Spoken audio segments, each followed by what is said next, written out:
Hi friends, it's me, Erica, with the Crochet Caution Tape, where we talk about all things spooky, mystery, true crime, and of course you gotta sprinkle in that dark history, all while we crochet.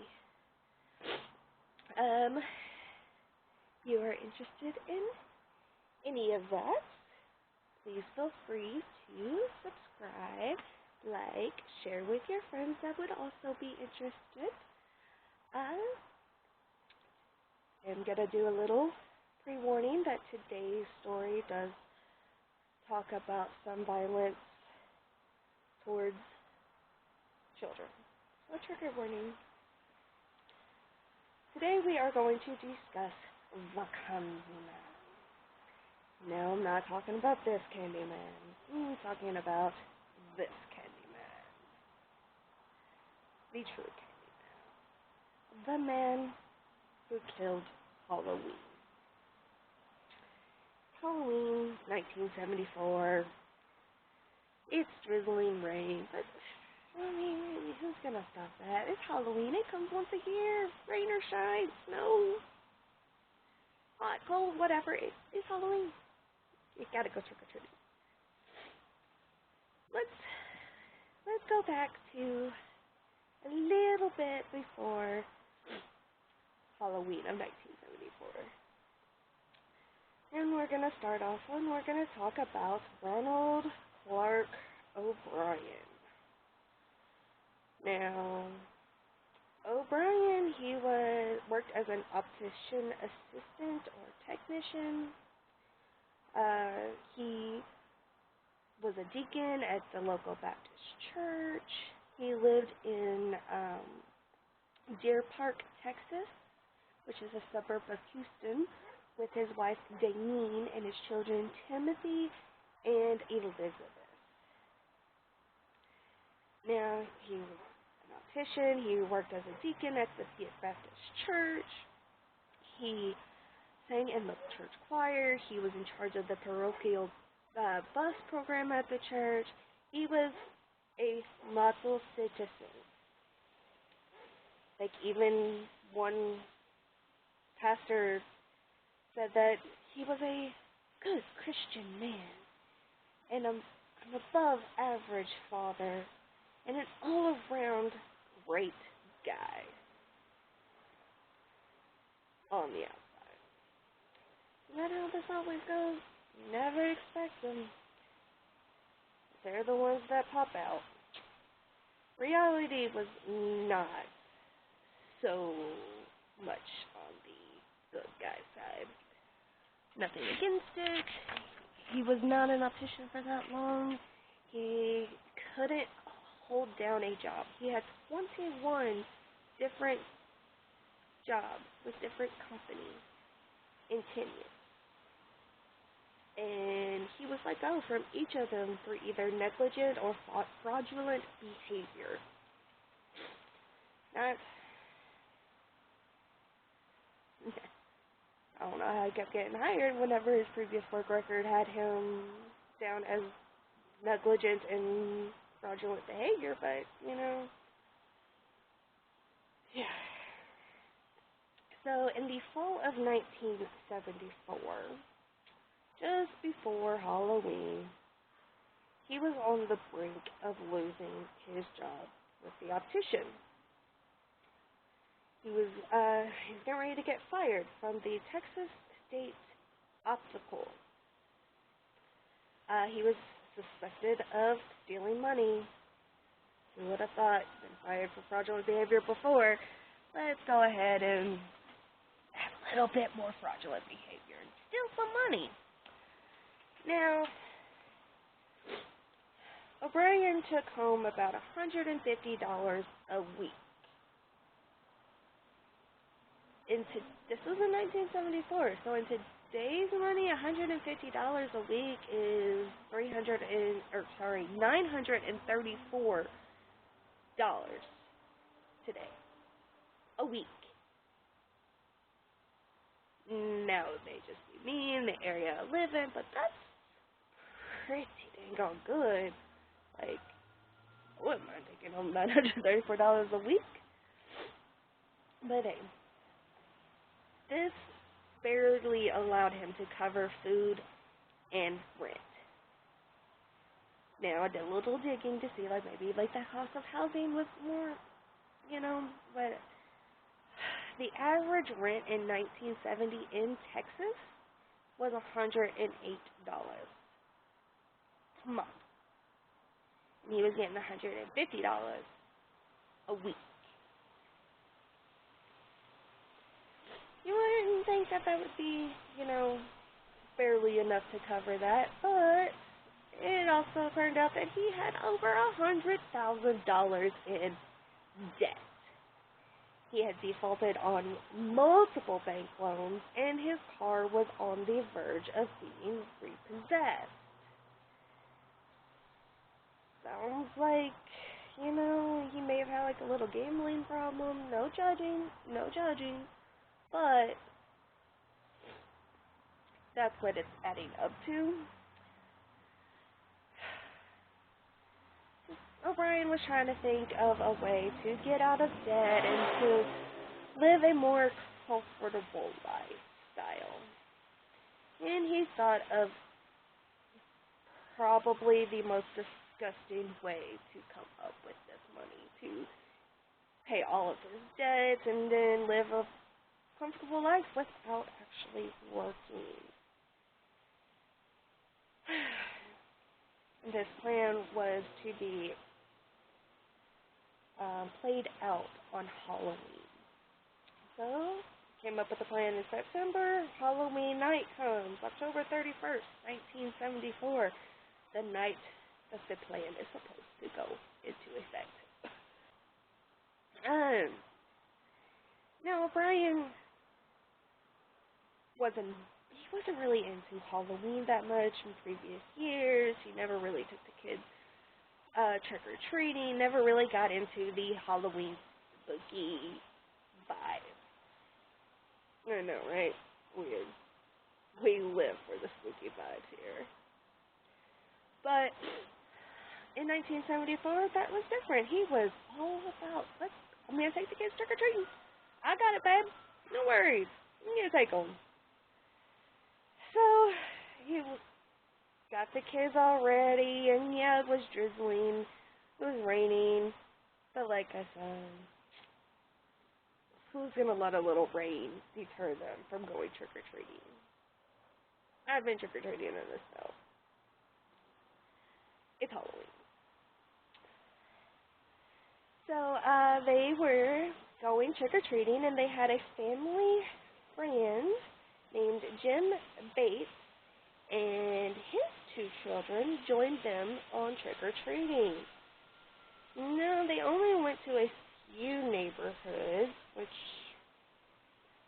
isn't bad, depending on the neighborhood. I went all around town. It was an all-night affair. So, now, the children, they went up to this house, and, they knock, trick-or-treat, yaddy, but they did not get a response. So, Jim Bates and the four children started walking on to the next house, and O'Brien, he was lollygagging around, kind of shuffling his feet, and hanging back, basically. And then a few minutes later, he caught up with Jim and the kids, and he was holding these big 24-inch, was it 2 feet? Like 21-inch pixie sticks. Big things of pixie sticks. We all love pixie sticks when we were kids. It's pretty much pure sugar that you're just down the hatch. So he ran after them and caught up with the 5 pixie sticks and was like, Oh, the family was home, and they're handing out really expensive candy. Here, kids, I got you guys pixie sticks. And he gave one to each of the 4 kids, and he gave the 5th one to a random kid that was trick-or-treating near them. When they got back to the Bates house, that's when he dispersed the candy and be like, here you go, right, get some. And then they went home. It was the end of their trick-or-treating. When they got home, O'Brien told the kids that they could each have 1 piece of candy before bed. He was kind of pushing the pixie sticks for his kids to eat. Elizabeth did not choose the pixie stick, but Timothy was like, yeah, give me that pure sugar before going to bed, as any kid would. He chose the giant pixie stick, but after a little bit, he was saying that, it tasted bitter instead of that sugary taste that it typically would have. So Brian made him some Kool-Aid to help wash it down more, like easier.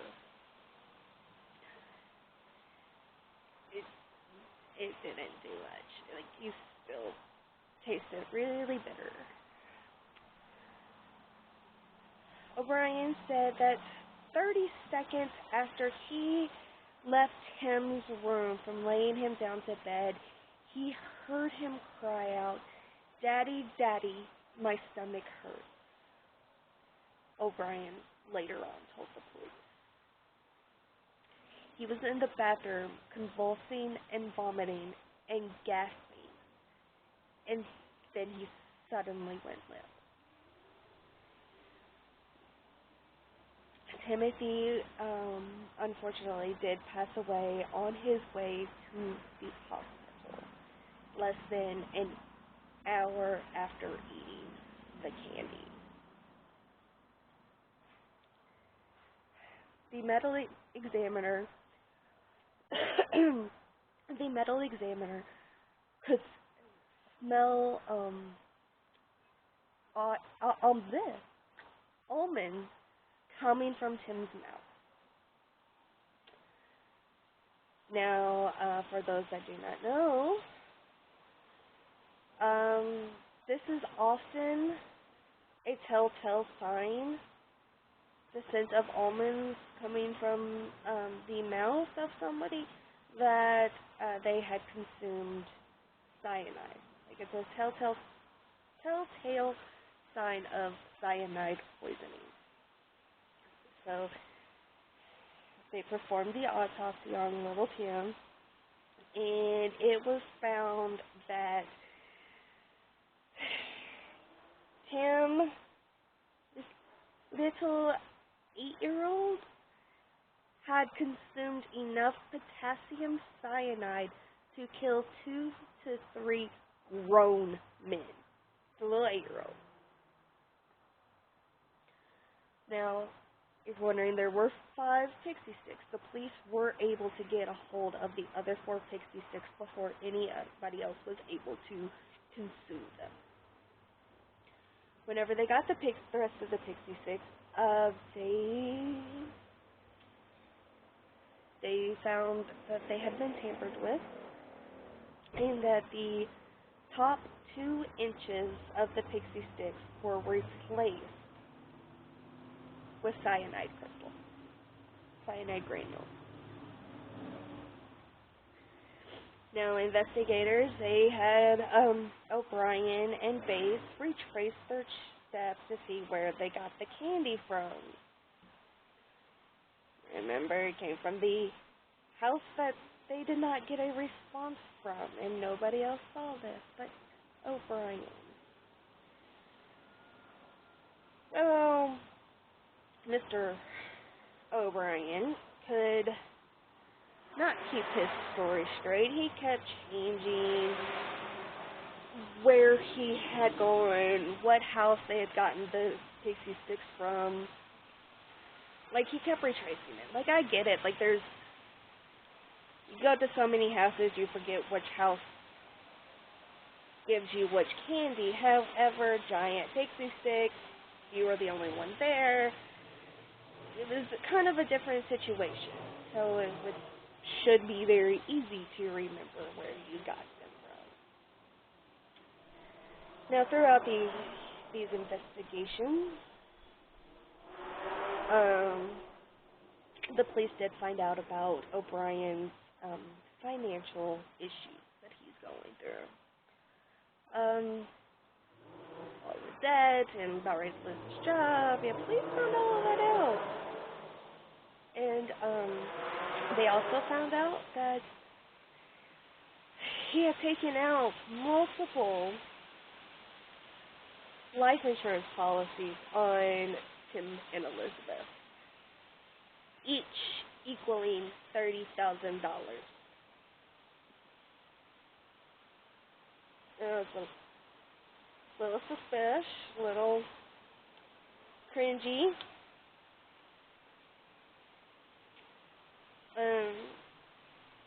Now, whenever they were investigating the house and everything, they found that O'Brien, such an amateur, he wrote down parts of his plan. He had written down all of his bills, all of his money that was owed, and everything. He had written it all down.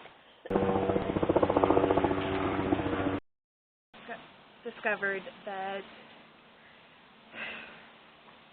O'Brien had visited several chemical companies.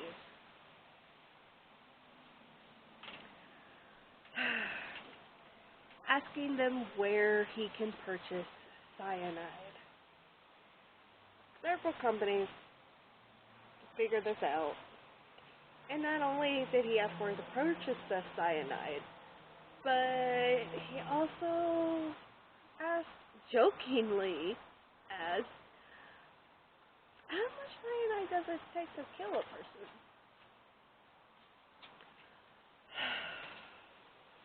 So he went to multiple companies asking where to purchase cyanide and asking them how much it takes to kill a person. And none of these people that he asked this to thought to report this. Nobody thought that this was a bit suspicious, that this random guy off the street is asking these questions.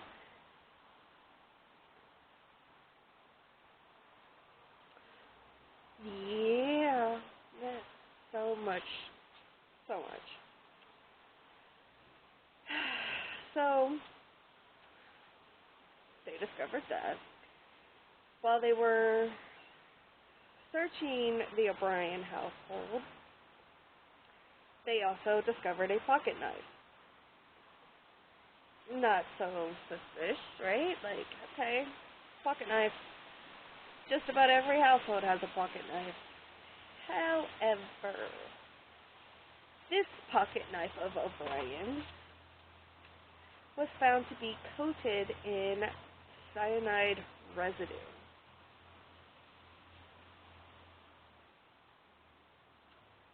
Yeah, buddy, you ain't got, everything's pointing towards you. So, during this whole time, O'Brien, of course, O'Brien was playing the part of a grieving parent and maintained his innocence.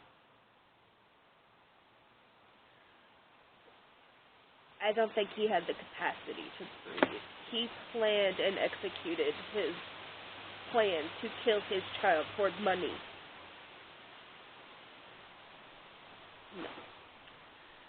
No.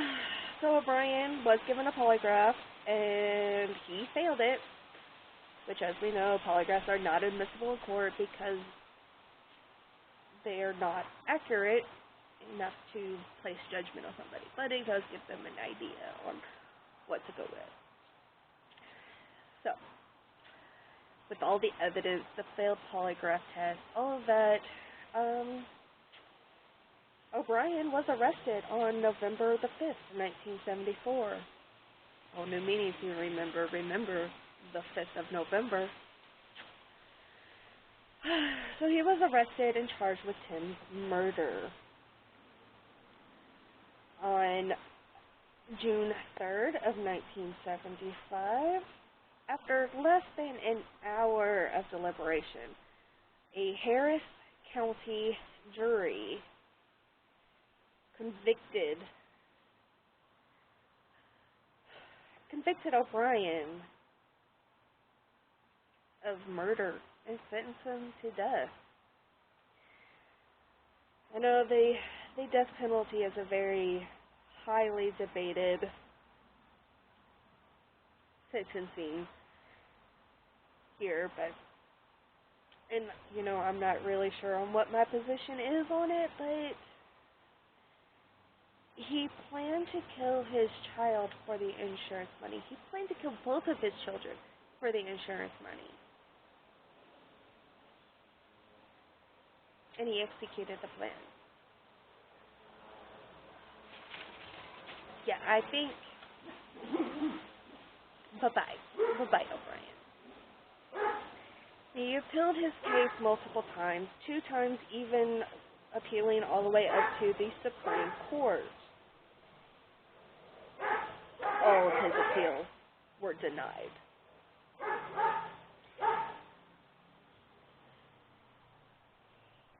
On March 31st, 1984, O'Brien was executed by lethal injection at the Texas State Penitentiary. Puppies are running circles. Anyway. So he was executed by lethal injection in Huntsville at the Texas State Penitentiary. That is the story of the real CandyMan, of the man who ruined Halloween. He is the reason why all kids growing up and still to this day are warned to check their candy. Parents are always checking their children's candy after a night of trick-or-treating to make sure that nothing was tampered with. As a kid, we're all told to never eat any candy that is given or anything that is given to you without it being in its original packaging. We have to check for things like this because of O'Brien. That is that horrific man who killed Halloween. If you liked hearing this horrific story, not like the story in general, but if you are interested in things like this, and spookies, and the true crime, and the dark history and mysteries of this world, please hit that subscribe button and the little bell so you know when new stories come out. Please feel free to share this and any other video with your friends and family who is also interested in true crime and spookies of this world. Feel free to leave a comment and engage in a conversation. Tell me something that you were interested in learning about, and I will add it to my list. So until next time, I will be seeing you guys later. Bye-bye.